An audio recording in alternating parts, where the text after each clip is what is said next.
Di pre-departure briefing kemarin, saya dan tim kita ada menjelaskan beberapa hal yang penting. Saya coba untuk rekap sedikit di sini, nanti kawan-kawan bisa melihat beberapa poin-poin yang penting.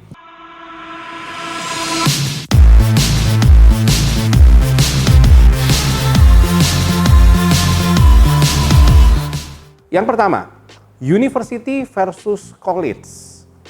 Ada banyak pertanyaan dari orang tua tentang university atau college yang lebih bagus untuk anak saya. Nah, sebelum saya menjawab pertanyaan university versus college mana yang lebih bagus, saya akan jawab satu poin yang lebih penting untuk saya jelaskan terlebih dahulu, yaitu sistem pendidikan di Kanada adalah sistem pendidikan provinsial.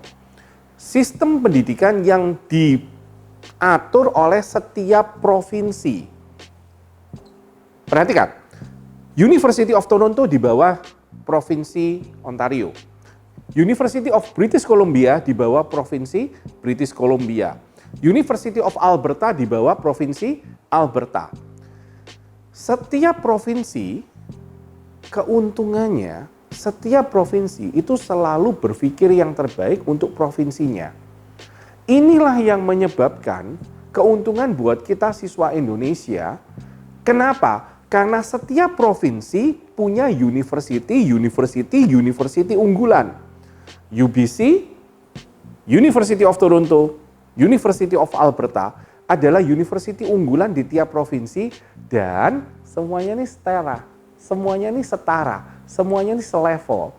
Jadi parents ada yang bingung, Pak, University of Toronto nomor 1, UBC bawahnya, University of Alberta bawahnya. Itu berarti University Alberta paling jelek? Tidak.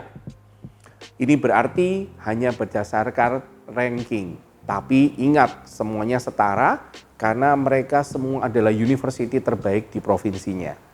Poin yang pertama, bicara tentang provinsi. Sama, poin yang kedua juga bicara tentang provinsi, tapi ada perbedaan.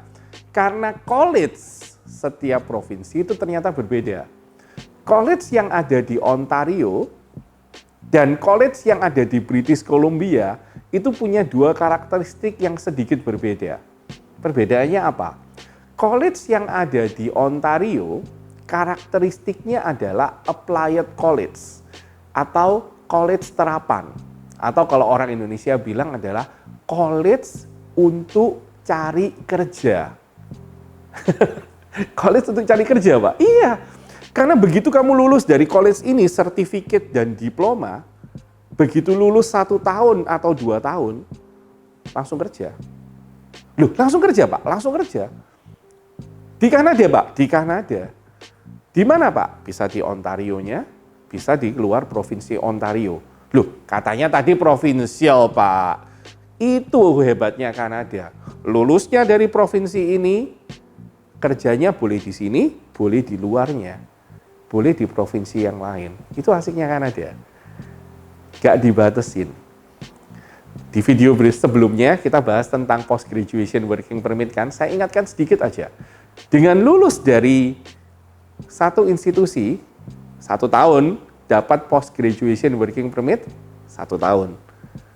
Dengan lulus dari 2 tahun dapat kesempatan post graduation working permitnya bisa 2 tahun, bisa 3 tahun. Asiknya bisa 3 tahun. Kuliah 2 tahun di sini bisa 2 atau 3, bisa 3 nih asiknya.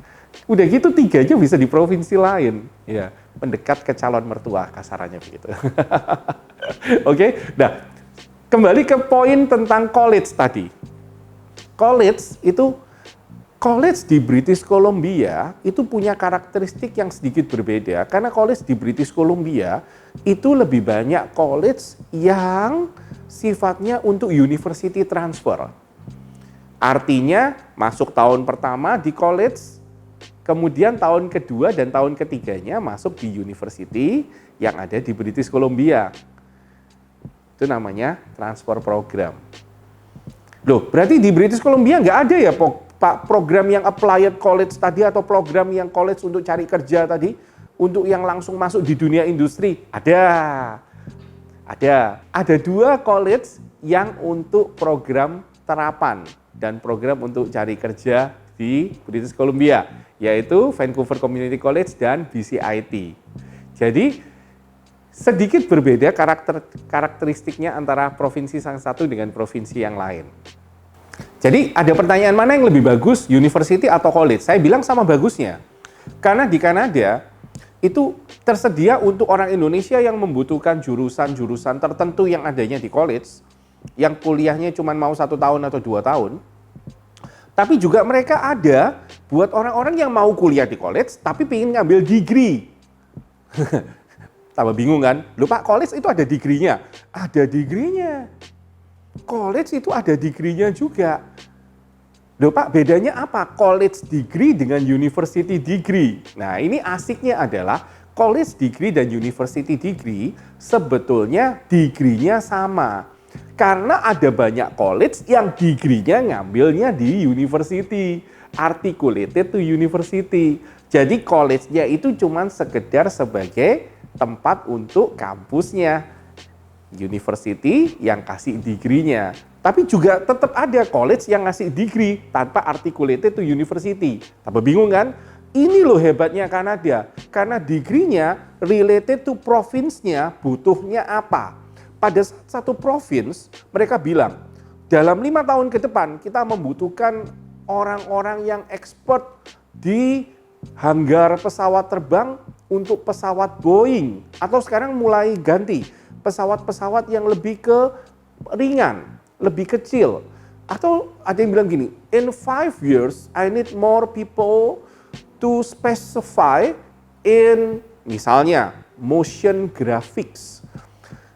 Provinsi yang ngatur semuanya kan, nah, karena provinsi yang ngatur semuanya, termasuk dia atur industri. Kalau dia industrinya bilang begini, gue butuh lebih banyak orang loh ya di jurusan ini, dia akan tinggal ngomong, provinsi akan tinggal ngomong sama college dan university. College, university, industrinya butuh. Ayo dibikin kelasnya. Supaya apa? Lulusan kamu diserap sama industri. Enak kan? Provinsinya yang ngatur. Itulah kelebihannya. Lanjut. Tadi sudah dibahas tentang sertifikat, sudah dibahas tentang diploma, sudah dibahas tentang degree-nya college. Saya juga sudah bahas tentang degree-nya university. Saya mau bahas dari sisi keuangan, dari sisi financial, dari sisi rupiah terhadap dolar. Ada orang-orang yang kepingin masuk ke university yang top. University yang apa ini namanya, elite program, yang betul-betul University of Toronto, University of British Columbia, University of Alberta. Of course, biayanya lebih mahal dibanding dengan college. Berapa sih Pak biayanya? Pasti sekitar 60.000 sampai 65.000 Kanada dolar selama setahun. Itu kalau dikurskan hari ini rupiahnya itu sekitar 700 juta. Nanti teman-teman perbaiki kalau ternyata kursnya salah. Ya.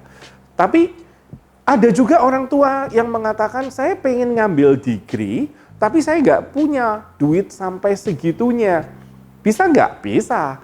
Kamu bisa ngambil degree di university, tapi biayanya cuman setengahnya dari 64.000, 32.000. Itu ada kalau di Kanada. Dan di tiap provinsi masih ada pilihannya. Enak kan? Tiap provinsi masih ada pilihannya. Tapi saya mau masuknya college, karena saya mau irit. Jadi saya mau masuknya sertifikat atau diploma di college yang uang sekolahnya cuma sekitar 22.000. Bisa, ada lagi. Inilah kelebihannya Kanada. From top 65,000 to 22,000, pilihannya ada di sana. Ada orang tua yang kepengen mencari beasiswa. Ada orang tua yang bertanya, Pak, anak saya itu kepengen ambil University of Toronto, tapi harus beasiswa. Dan anak saya ini sudah searching, dia sudah tahu namanya Pearson Scholarship dan ada yang namanya beasiswa dari University of Toronto internalnya. Pada saat kita apply beasiswa internalnya. Nah, beberapa orang tua kemarin bertanya sesuatu yang sedikit berbeda. Mereka begini, Pak, ada nggak peluang di luar ini, di mana anak saya sekarang ini mumpung masih kelas 10 atau kelas 11, tapi saya pengen masuk University of Toronto dan saya masih pengen cari kesempatan beasiswanya keluar dari pakem yang harus bersaing dengan international student yang seperti ini kan berat sekali Pak persaingannya. Nah, ada cara plan B. Plan B-nya adalah students bisa berangkat ke Kanada melalui program Ontario yang namanya Pre-University, atau students bisa berangkat ke Provinsi British Columbia melalui program High School Completion. Jadi ada dua program ini yang pada saat students-nya lulus dari sana, mereka apply ke university-nya itu dapat ijazah SMA lokal. Dengan dapat ijazah SMA lokal, ada dua keuntungan yang didapat. Punya kuota lokal untuk masuk university, jadi bukan lagi bersaing dengan international student 100%, tapi ada kuota lokal sebagai bagiannya, dan ada beasiswa dengan kuota lokal juga. Jadi persaingannya sedikit lebih mudah. Itu salah satu poinnya. Jadi kalau masih kelas 10, kelas 11, dan kepingin masuk ke University of Toronto, ternyata ada plan B-nya.